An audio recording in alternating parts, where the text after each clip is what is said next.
This is a brief history.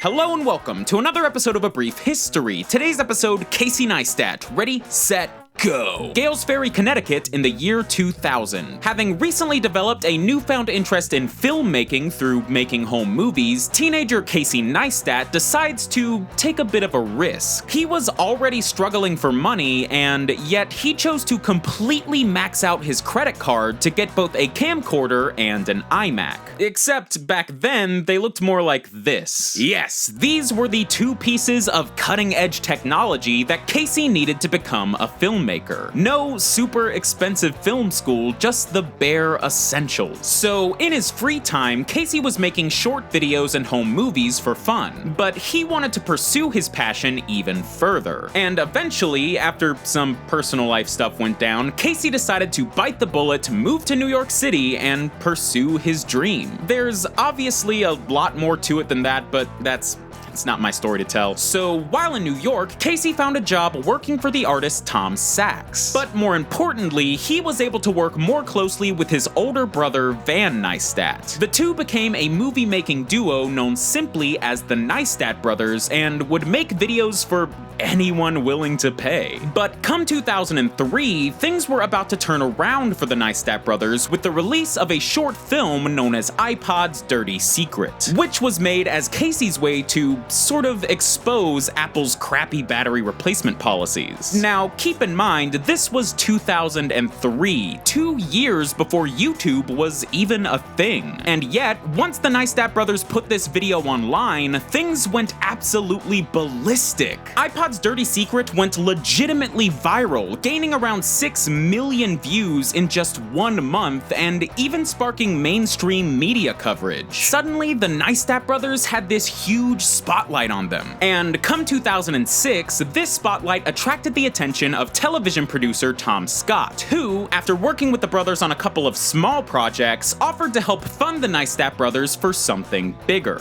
Obviously, Casey and Van accepted this offer and put together a series of 8 personal documentary shorts. 2 years later, the team managed to sell this 8-episode series to HBO. And thus, come June 4th, 2010, the Neistat brothers premiered their very own self-titled television show. But while the show did receive some positive reviews, it didn't really set the world on fire. And following the show's premiere, the Neistat brothers just kinda stopped working together for a while. So 7 years after first gaining mainstream media attention, Casey Neistat was working on his own. He had had his breakthrough, been given his accolades, and had produced his TV show. But it was now 2010, and a lot of things had changed. In the days since iPod's Dirty Secret, YouTube had been launched, acquired by Google, and had become a whole new world of opportunity for independent content creators. And this easily caught Casey's attention, setting up his own YouTube channel on February 15th, 2010, where he continued to do what he had always done. Casey's YouTube videos retained the signature style that he had established while working with his brother. Short movies featuring a mix of voiceover work, documentary filmmaking, and occasionally even some stop-motion animation. And as Casey continued making these movies, he started to gain a small amount of traction that eventually grew to be huge amounts of traction thanks to viral hits like 2011's Bike Lanes and 2012's Make It Count. These videos blew up, gaining millions upon millions of views in a very short amount of time and effectively establishing Casey Neistat's presence on YouTube. By mid-2014, Casey's channel had garnered around 300,000 subscribers. But during this time, YouTube wasn't exactly Casey's main focus, for also in 2014, Casey was teaming up with his friend Matt Hackett to start their very own company known as Beme. But I'm getting ahead of myself. Come 2015, as Casey was becoming busier and busier with work, family, and travel, he decided that now was the perfect time to take his YouTube channel to the next level. And on March 26, 2015, Casey officially launched something that his audience had been asking for ages. pages, a daily vlog. This vlog had two goals: chronicle the creation of Casey's new company and satisfy Casey's love of creating. Now, we all know that if there's one thing YouTube needs more of, it's daily vloggers. But thanks to Casey's background in filmmaking, his vlogs easily stood out from the crowd thanks to their more cinematic approach to editing and cinematography. Mix this with Casey's unique personality and attitude, as well as his already established presence on YouTube, and Casey's vlogs quickly became a massive success. Once Casey started posting daily, his channel growth just completely erupted, jumping from 520,000 subscribers to around 2.5 million after only 1 year. But beyond the vlog's unprecedented success, like I said, one of Casey's goals with the vlog was to chronicle the creation of Beme. And sure enough, on July 17th, 2015, Casey and his team made their small startup a reality, launching the Beme video sharing app for iOS. But this is where things get a little complicated. First, the Beme app began to struggle several months after its launch, unable to compete with Snapchat and Instagram. But that was just the app, and in November of 2016, the Beme company was actually bought by CNN, and the app was subsequently shut down the following January. And on top of all that, on November 19th, 2016, Casey Neistat took to his YouTube channel, which now boasted over 5.7 million subscribers, and announced that he was ending his daily vlog. Now, he wasn't quitting YouTube, but after about a year and a half of daily uploads, the vlogs just became too routine for Casey. He wasn't being challenged anymore, so he put the vlog to bed. And that's a lot to all happen in such a short amount of time. So over the next few months, Casey's presence online was a little all over the place as he began to work more closely with CNN to build the future of Beme, and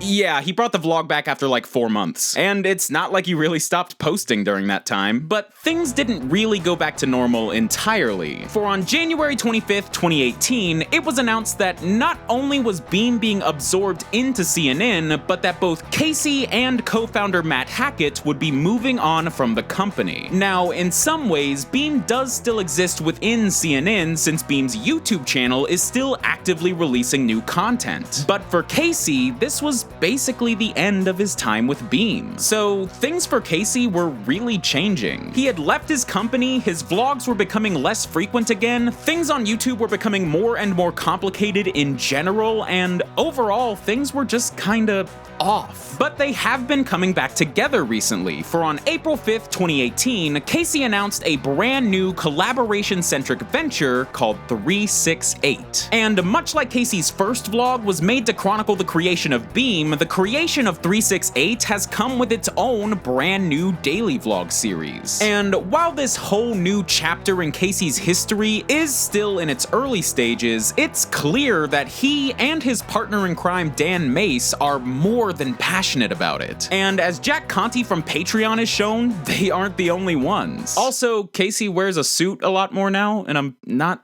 totally sure what that's about, but it's cool. Casey Neistat is what I like to call a YouTuber's YouTuber, meaning that yes, he is successful with over 9 million subscribers, and yes, he makes amazing and unique content. But the thing about him is, above all that, he also holds a tremendous amount of respect for the YouTube platform and community, and regularly sticks up for both of them. Casey has made several videos giving his thoughts on various things going on in the YouTube community. He even conducted an interview with YouTube's CBO earlier this year. And this passion for the site, the people who use it, and how it works isn't always something you see from many YouTubers Casey's size. Where for some YouTubers, their connection to the YouTube community becomes more and more distant as their numbers grow, for Casey, it's been the exact opposite. Casey started out as an independent filmmaker before YouTube even existed. But the deeper he delved into the world of YouTube, the more obsessed he became. YouTube gave Casey the ability to make anything he wanted with complete creative freedom, and people latched onto that in droves. And that's the kind of thing that can really only happen on YouTube. So after nearly 2 decades of making movies in some fashion or another, it looks like Casey Neistat has finally found a home on YouTube. Thanks for watching, guys. DFTBA. Hey guys, thank you so much for watching my Casey Neistat video. I really hope you liked it. If you like YouTubers like Casey, then you can click right here to check out my episode all about Philip DeFranco, or here to see my episode all about David Dobrik. And if you want to keep up to date as to when new episodes of A Brief History come out, then you can subscribe and hit that bell icon to get notifications the minute I put out new videos. And I think that's about it, so I'll say it again, guys. Thanks for watching, and DFTBA.